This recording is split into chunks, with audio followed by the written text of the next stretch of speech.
Hello and welcome to the Treasured Page. I'm Melanie and this is our quiet crafting space. And today I want to look at tags. Here's one I made of a little fox with a nice background of an old book page. And I'll show you exactly how I went about that. I have got a tray here full of old bits and bobs and scraps that I've been collecting from various projects. I've got some torn original old book page. These were pages that fell out of an exceedingly old book, and so this is just a tray of offcuts and bits here. So what I want to do today is just use up some of this, because this, would otherwise get thrown in the bin or the recycling, and that's completely fine. And I'm not suggesting that everybody hangs on to every little tiny scrap, but a lot of us at the moment are trying to look to reduce our waste, and there's a movement of the zero waste, and anybody who is that way inclined would definitely find benefit here, or certainly some interest in what I'm doing here. So I'm a bit of a magpie when it comes to little things, and I obviously see value in things, and I don't want to throw them away because I've perhaps noticed something that's interesting, the stitching or a little piece of fabric I've kept, for instance. This came off of an embroidery thread pack, and I've just thrown it in here because you never know what might just look fantastic on a project. I don't know why that's in there. So let's see what we've got. I've got a piece of card here, and that was a bit of cardstock with some paper attached to it. So it would have been something that came through the door, some junk mail, for instance.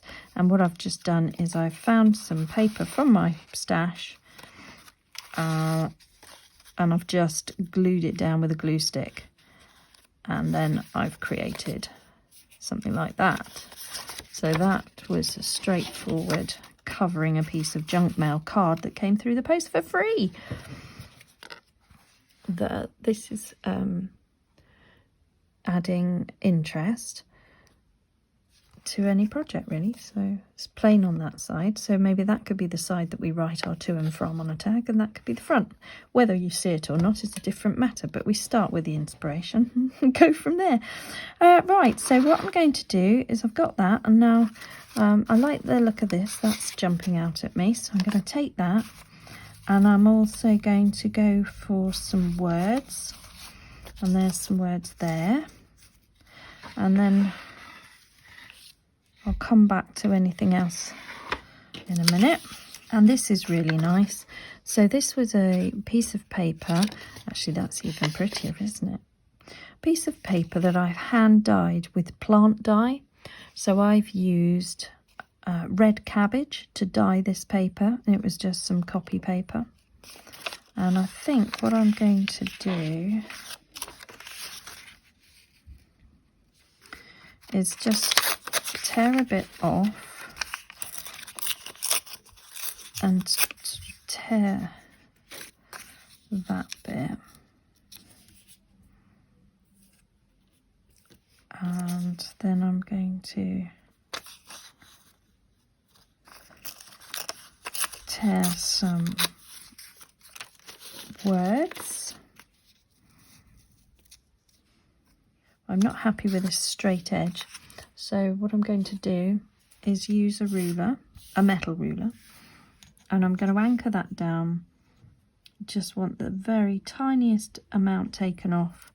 I'm going to tear along the edge there. You've got to keep the pressure on the bit where you're trying to tear. Tim Holtz distressed ink that I've been collecting, the little mini ones in this tin. And I'm going to go with a grey colour to get today, and also a brown. I'm going to use gathered twigs and weathered wood. So weathered wood is a grey, and that will, I'm just using a blending tool here.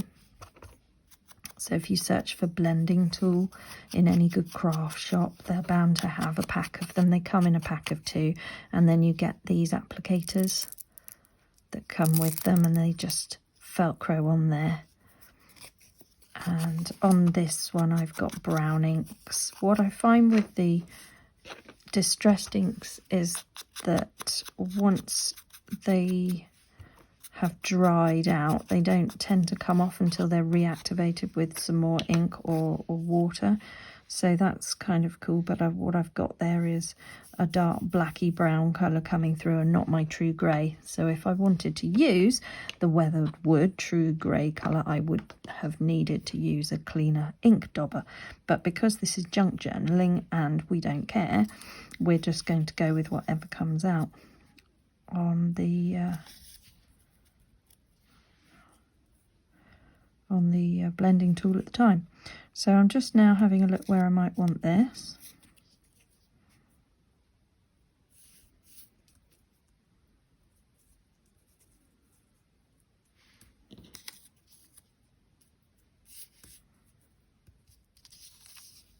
Oh, that's better, is it? Right, after messing about with it a bit and going off and having something to eat, which I always find helps creativity, I'm just going to glue this down. And I think what was lacking was a third piece of paper. So I'm just going to put this down here. Just go around the corners, the sides, and the centre. Careful not to rip it. And then down it goes. And I'm just noticed this little pink piece here. This was paper dyed using avocado skins. It does give a really good, unusual sort of a baby pink. I think we will. Oh, is it that? I don't know. Don't know if I like it. I think now I've got that harsh edge at the top. That's bothering me. So it is the frayed edges that are the thing here, I think, that just make it. So what we probably want, old vintage music paper from a vintage, music book that I found. And if you imagine, if you're just dealing with little scraps, tiddly tiny pieces like that, you only need one sheet of music paper. It's like a little hat. There we go. So that's okay, but I haven't got anything down the side there that oh, hang on, a little bit of vintage paper. This was just from some paper cardstock. You can buy these in the craft shops.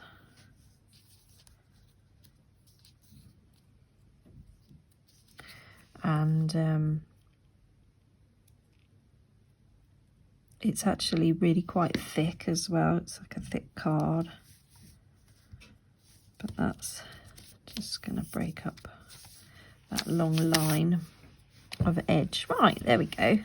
Now we want something else. So I'm going to add a stamp of some description. I've got these ones as well. So perhaps something a bit bigger. Yes, this one here. Today is your day, your outing. Come and see how you will look on this project. And I always like to, these are the silicone blocks, but I always like to go down onto the ink pad from this angle where I can see exactly which bit I've got covered, and I'm just rotating that round a bit, and I'm going to drop that down there, see what we get, and just rock it about a little bit because there's some different levels there with the paper. Nice and firm. There we go.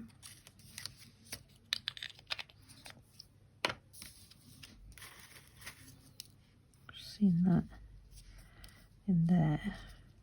I quite like that vibrant colour. Or we could throw in a butterfly, but he doesn't seem to be the right thing. Hang on, what's this? Little bit of denim. That brings out, that's nice with the blue. So I'm going to use a Fabri-Tac. Oh, that was good. Just pulled off the end. I've done it twice. Look, I keep losing the pins. Oh dear. So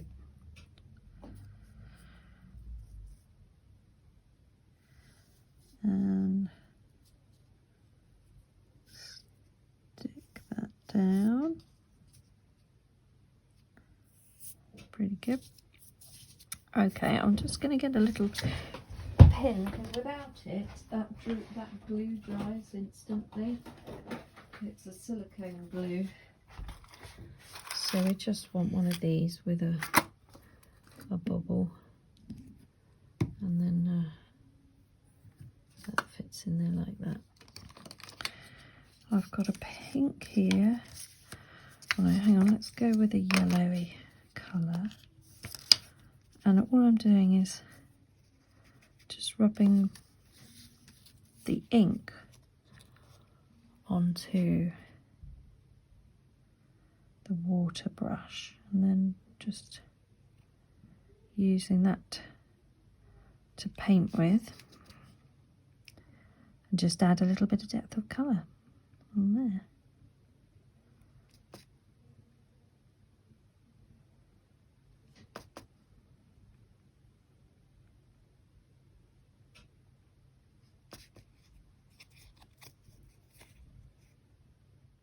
To be a little bit careful, because the Tim Holtz stamps are water based, so they will run if you put water over the top of them. You can buy the Archival ink range, which are waterproof and they will stay in place. So really I'm using the wrong ink stamper for this little idea here. And I might go with artistic license and use a pink as well, by just adding a little bit of yellow there, and then fanning it out. Just wipe the brush, just wipe that on a little cloth off of camera. And then this is the so the first one was Wild Honey, and this one is Warm Lipstick, which is quite a bright pink, but still vintagey. So just add a little bit of pink on the tips there. That's all we're going to do with that. I've got a very, very pale green here called Old Paper, and I'm just going to do the stem of that.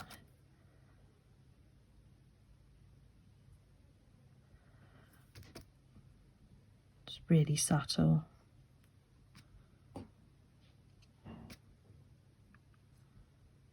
Just bring a bit up there. And just the ink starting to blur now. It's not really what I wanted, so let's retreat from that. And then the only thing to do is to punch the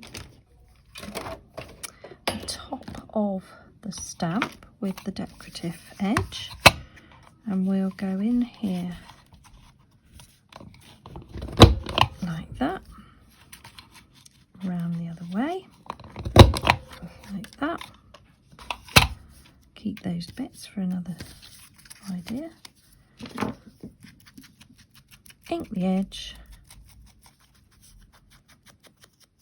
And naturally the video did run out of battery on my camera while I was filming, punching a hole and putting in the eyelet, but hopefully if you look back at my part 1 video you'll be able to see how I do that.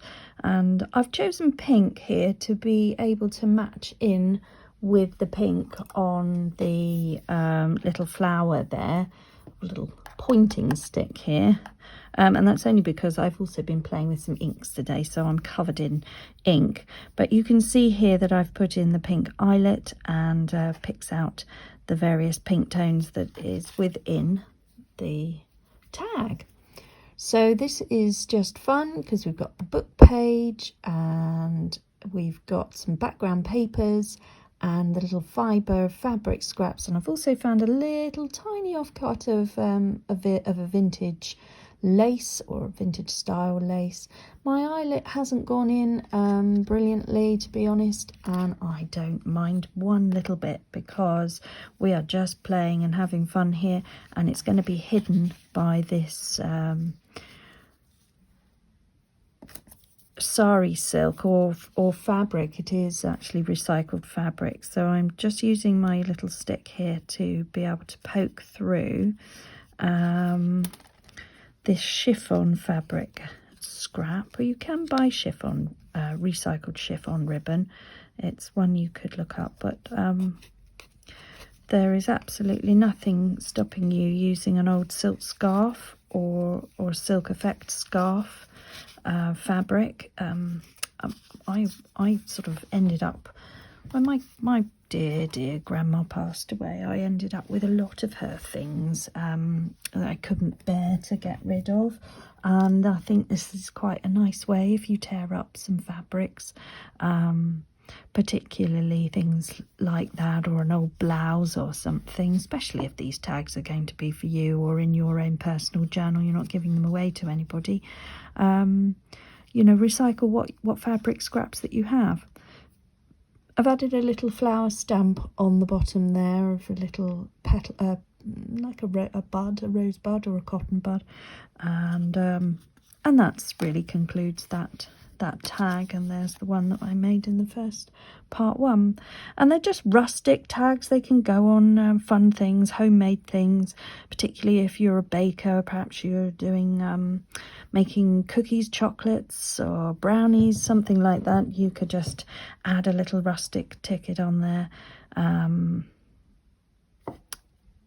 You know, all sorts of things for gifting, as well as adding to journals. So if you were going to add the tag to a journal, something as small as this, you might want to add it into a tuckable space. I don't know if I've got one here, but if you've got a tuck or something, you could add a collection of them, and they could just be sort of a stash of where you keep them. You might want to add them to somewhere with a paper clip, here's somewhere, and keep them as a memory anchor. So there's a date that you don't want to forget and a little reason why, or perhaps something happened, and if you've got a paper clip with a music note, maybe that links to the time you went to see a musical, and you could add that in there. It could be more of a bookmark. It could come up at the top here and be hooked on with a paper clip or something. It could even just be stuck down and become a tab. It could go that way and make a pocket for it. So this is a journal that I'm working on at the moment, and it could just be a topper there with the little sort of page marker, and then that would be where you're working on at the moment, and oh yes, there's my marker, I know which page to turn to. All sorts of applications, so it doesn't just have to be for a journal. It can obviously go on top of a gift, and there's another one there. So that's how they could be added to a journal as a fun idea with the paper clips or tuckable spots. But I haven't got many tuckable spots in here. I need to make some, so I think I better get on with that, because I haven't got any. Okay, so and that one might want to go there. lots of little ideas, and then the fun sort of, they stick out and make the journal more interesting. So there you go, guys, just some lovely ideas of how you might embellish and decorate a journal. And this is one I'm working on at the moment for my good friend, who I went to school with, and we're still in touch after 35 years. So that was just a fun little look at some tags and how you can apply them to either gifts or to your journal, and any other application for fun tags. I'm sure you will come up with them. And I think that if we can just slow down and enjoy the process, making a tag, it could be so simple to just go out and buy these things, but where's the fun in that? And where's the relaxation and the mindfulness?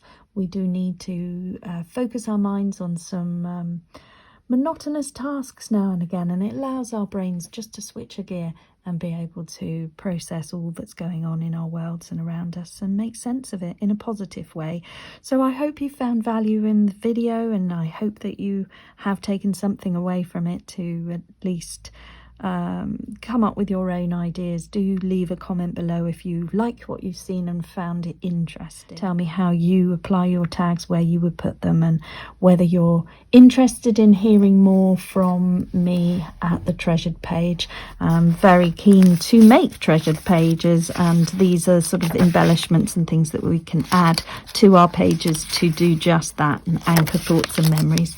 So I'm really pleased that this has come together, and it's a nice little idea for you to try. Spend some real time on it. Maybe you want to get even more creative and dig out your paints and your watercolors, your acrylic paints, and start colouring in, painting in a stamp. And then maybe you want to do freehand and unlock some of that creative talent that we all have, we just don't make the time for.